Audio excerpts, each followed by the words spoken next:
Hello YouTube world, my name is Katie. If you're new around here, then welcome. But if you're not new, welcome back, love. This video is going to be a little bit of an update to some pretty huge news, I would say, in the UK medical cannabis community. This is more surrounding the sector of the production and things like that, more so than, this isn't about a clinic or a patient review or anything like that, but this is some pretty good news that I thought I would share with you guys. So this has come at basically a point of me thinking, you know what? I did an update 2 months ago in September, which was just tagged on to the end of one of my videos. And I thought, what I might do is do an update every couple of months. And this comes at a great time because November the 1st, 2023, just gone, marks 5 years from when we have had medical cannabis legally prescribed. I need to share this with you guys because this is really positive news. It's really, really good. And so, yeah, let's do the update, shall we? So, starting off small, really, on the 31st of October, this here is an article from the Cannabis Industry Council, and it says here UK medical cannabis import triples in size. So compared to last year, 2022, we have had 23.890 key of cannabis in base drug form imported, as opposed to the 7.762 key that was imported in 2022. Now, I just want to put my little cents in here. Why are we tripling the import when, if I show you this, right? We do know that the UK is the world's biggest producer and exporter of legal cannabis for medical and scientific purposes. Yeah, that's right. So if you didn't know, the UK are actually the largest in the world producer and exporter of weed for medical use and scientific purposes. Just a suggestion here, guys, but how about we stop exporting so much and then maybe we don't need to import it again? Dunno. Makes too much sense, doesn't it? Yeah, so just wanted to put this in here, that although we have this that is telling us the UK medical cannabis imports have tripled in size, why? Why is it tripled in size when we're the biggest exporters? Surely somebody's not thinking, right? I don't know. If you guys can answer me this, then please let me know in the comments, because I just can't understand the logistics of it. I really can't. And this is new. This is the 31st of October this year. So this is brand new information that they've got here. You know, all this data is within 2022 to 2023. This has been legalized since 2018, so I'm just not sure what's going on here, but I thought I'd just let you know that, yeah, we seem to have tripled in imports in size in a year. So that's number one.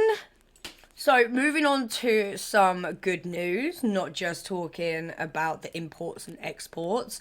We have here, published on the 16th of October this year, Northern Ireland, first medical cannabis factory to open in 2024. So, as the article reads, the first legal medicinal cannabis factory on the island of Ireland is on course to start production in 2024. Growth Industries Pharma Limited, a Belfast-based pharmaceutical company, has been able to push ahead with its construction of a facility to grow medical cannabis. Yay! Ireland, Northern Ireland specifically here, will hopefully start a precedent for other companies being able to do this.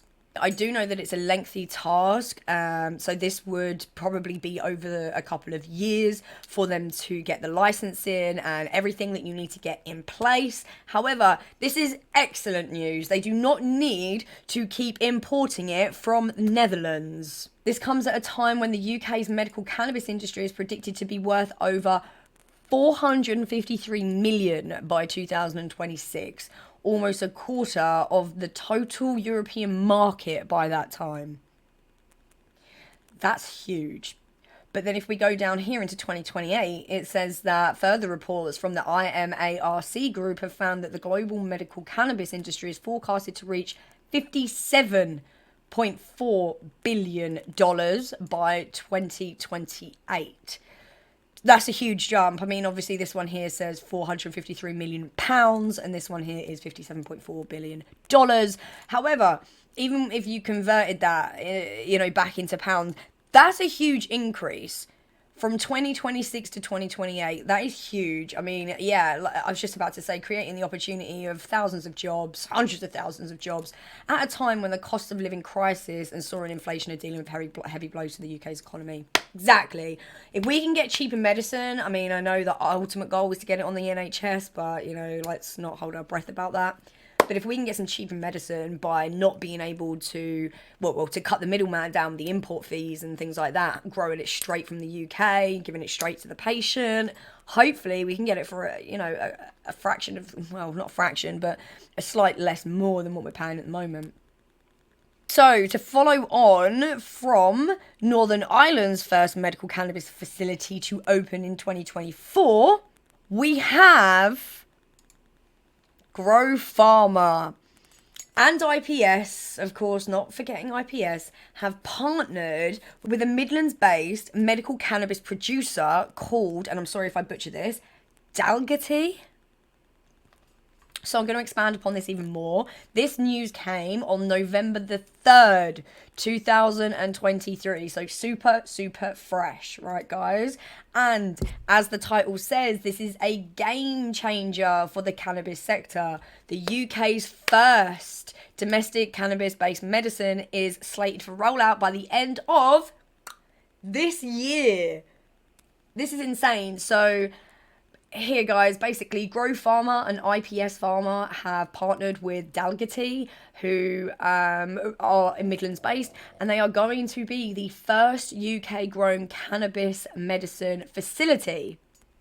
Finally, not just Ireland that are growing it in Belfast or in a Belfast place somewhere, which, by the way, used to be a fireworks factory. And for the last 2+ years, they've been fighting with the licenses and everything to be able to get that from the fireworks factory to a legitimate, fully run cannabis-based company, helping everything out in that sector. Now we have Grow Pharma, we have IPS, and they are doing the exact same thing for us, guys.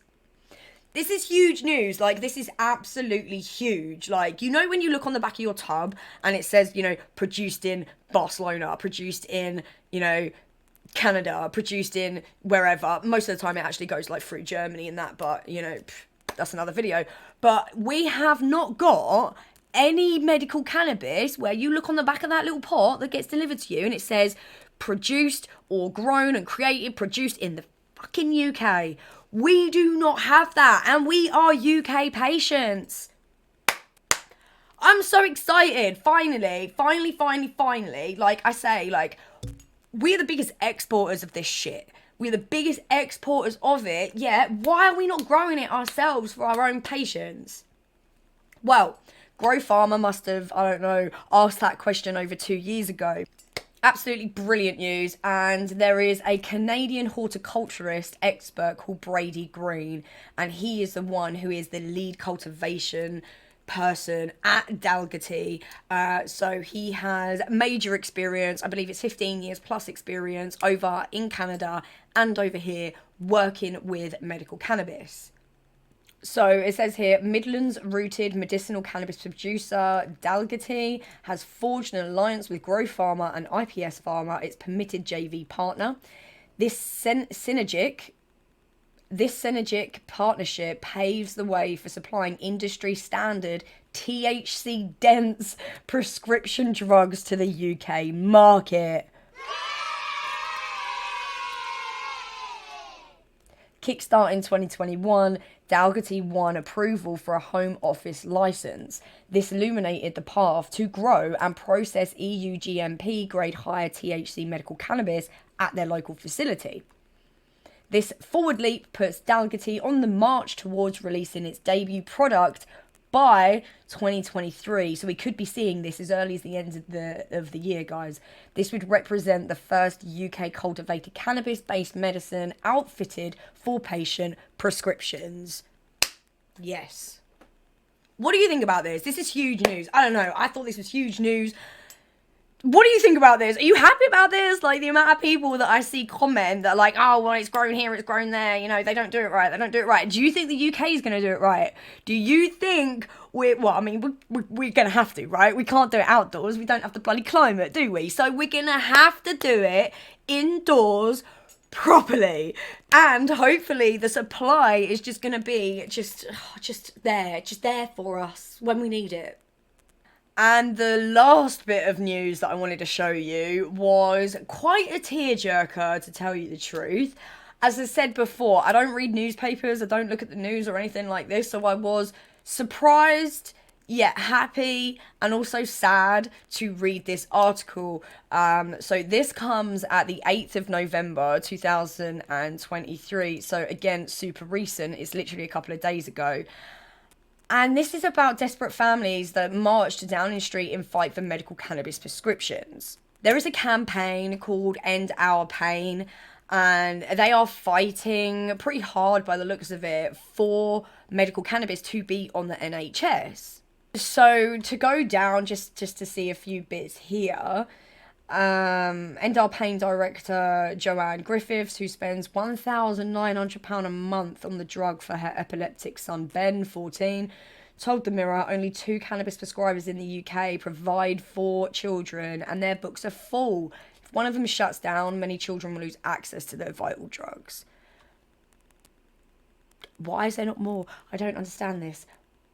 I mean, £1,900 a month just to stop your child having epileptic fits that take over his life, I imagine, is just so heartbreaking. It really is. You know, you've got this child here, who, again, the parents are seeking funding for NHS, to supply medical cannabis prescriptions to patients.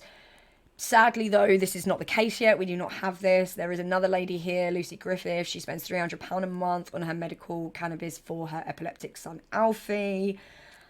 She said that Alfie does maybe need a stronger prescription that could cost up to £2,000 a month, and fears that her husband will be forced to sell their home in Peterborough just to pay for it. Like, this is real life, man. This is real life. People...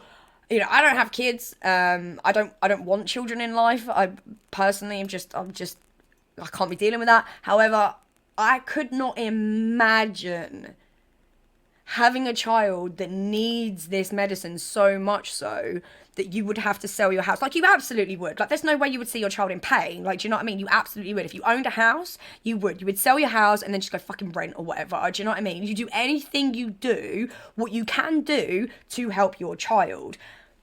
And, like, it infuriates me, it absolutely infuriates me that these poor people have to stand in the cold, right? Because this is like the other day, this is November. Look, it's raining, it's cold and it's raining, and they have to do this just so that they can try and cause some sort of, like, ripple to say, hey, by the way, can't fucking afford it, do you know what I mean? I'm spending £2,000 on the medicine, can't afford to actually feed ourselves, can't afford to live, are you going to help us?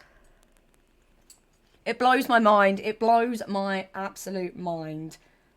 So it just leaves me to, like, the last final thoughts, really, is just that if the UK opened up more of the Grow Pharma IPS, you know, collaborations that they have now, if we had more of that and we could produce more of what we need, and we don't need to import it, even though we export the most out of the world, would we not save money that way in order to pass it on to the patients? Like, I don't know, man. I don't know, but I really just wanted to get out the news about Grow Pharma, really, and what they're doing, which is amazing. And I can't believe that it's going to come so soon as the end of this year. So, like, let me know what you think. Is this a good thing? Do you think, like, no, should we still have it in other countries? Do you think we still should import it? What are your thoughts on this? Because my thoughts are that this is a huge step in the right direction for the UK's medical cannabis and patients, really. That is it, guys. If you liked this video, I would very much appreciate if you could just smack that little like button down there. It really helps to just like push it out to YouTube, get the people in, get the community forming. There is also some videos here that YouTube are recommending, so if you haven't seen those, maybe give them a go. But until the next time, guys, make sure you look after yourselves, look after each other, and I'll see you in the next video. Bye.